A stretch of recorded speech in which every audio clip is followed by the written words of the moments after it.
Have you been feeding Triple Crown for decades, knowing that it is the best quality feed that you can find? Let me tell you a little backstory about Triple Crown that you might not know. Several years ago, they started out as an incredible feed company they wanted to have the highest quality feeds. So after doing that for years and years, they decided that they wanted to grow across the entire United States. So they, after making just their own feeds and their own mills, decided to partner with a few other local mills on the East Coast to manufacture the same feed that they were manufacturing in other parts of the United States.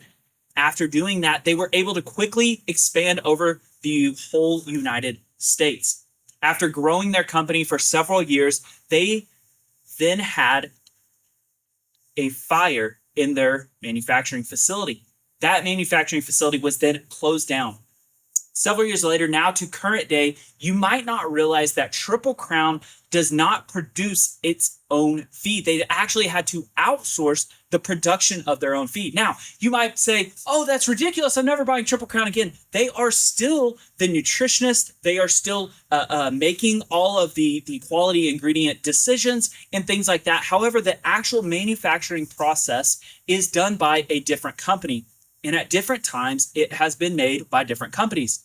Years ago, it was made by Purina.